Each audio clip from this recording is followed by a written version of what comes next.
Hello Internet, this is PiouPiou. And this is Azrod.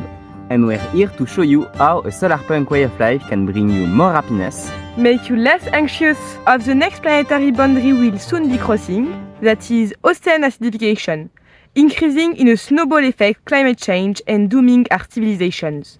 show you how to be more connected with yourself and nature, overall how to live with less capitalism. Ta-da! Planetary boundaries. Planetary boundaries are thresholds within which humanity can survive and thrive for generations to come. Beyond this limit, the environment may not be able to self-regulate. This would mean that the Earth system would leave the period of stability of the Holocene in which human society developed. Scientists established 9 boundaries within which humanity is in a safe operating limit for survival. These are chemical pollution, meaning the introduction of novel entities in the environment. This goes from radioactive elements being buried in the ground hoping it won't impact water table, a source of fresh drinkable water for humans, to lights at night disturbing the life of certain species of birds. Or even microplastic that we now found everywhere, from your body to the water you drink. Microplastics can take anywhere from 100 to 1,000 years to break down, and, in the meantime, our planet and bodies are becoming more polluted with these.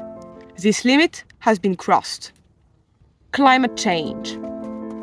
Carbon concentration in the atmosphere is increasing, and as we saw in our previous video, Earth's capacity to store carbon is decreasing. To be more specific, forests lost 80% of their capacity to store carbon from 2022 to 2023. This limit has been crossed. The erosion of biosphere integrity, meaning loss of biological and ecosystem diversity. Humanity is responsible for the 6th mass extinction event. This limit has been crossed. Land system change. Currently, 40% of all land has been converted for food production. This limit has been crossed. Global freshwater use. Water is a bloodstream of the biosphere, but we are profoundly changing the water cycle. This is now affecting the health of the entire planet. Severe drought events threatening agricultural yield and heavy precipitation causing inundations are now common all over the world. This limit has been crossed. Biogeochemical flows refers to the phosphorus and nitrogen cycles. Specifically, the nitrogen cycle boundary has been breached due to the heavy use of fertilizers by modern agriculture that have leaked into water bodies and the wider environment, as well as nitrogen emissions by factories. This limit has been crossed. Ocean acidification. Anyone who has taken care of an aquarium in their life used aquarium test strips. They help identify various important water parameters, including the pH level, telling you how basic or how acidic your water is. Acidic water can be very deadly for your aquarium. Imagine this at the scale of the ocean. Based on current human carbon emission trajectories, this limit may be crossed in a few years. Atmospheric aerosol loading. Humans change the aerosol loading by emitting atmospheric pollution, such as fossil fuel combustion due to transportation, electricity production, heating, and industry, and land use changes, such as forest burning and desertification. This limit hasn't been crossed yet. Stratospheric ozone depletion. When chlorine and bromine atoms come into contact with ozone in the stratosphere, they destroy ozone molecules. One chlorine atom can destroy over 100,000 ozone molecules before it is removed from the stratosphere. Ozone can be destroyed more quickly than it is naturally created. This limit hasn't been crossed yet.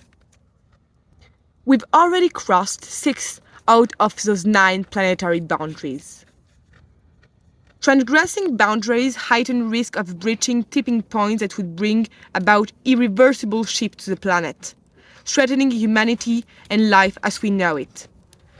The next on the list is ocean acidification. Intensifying ocean acidification spells problems for marine life, fisheries, and economies. As acidification accelerates, global fisheries could degrade and even collapse, deepening human suffering and worsening hunger in vulnerable communities, and inflicting billions of dollars in global cost to economies. And that is without even mentioning the scariest thing.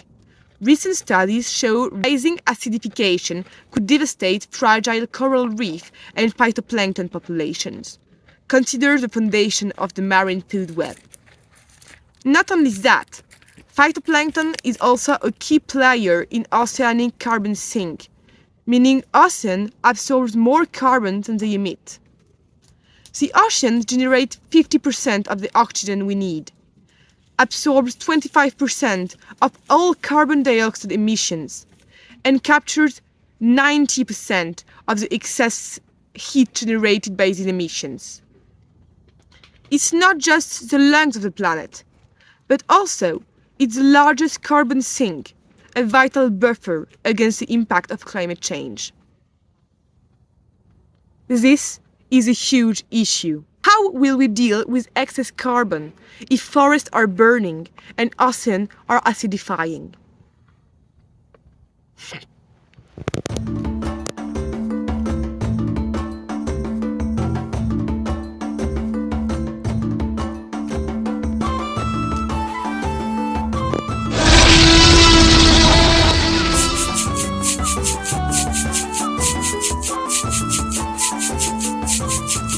Well, the simplest answer is we won't.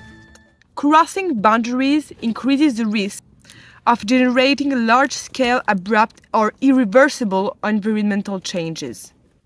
Drastic changes will not necessarily happen overnight, but together, the boundaries mark a critical threshold for increasing risk to people and the ecosystems we are a part of. The question is not, how are we going to prevent it? The question is, how are we going to deal with the consequences?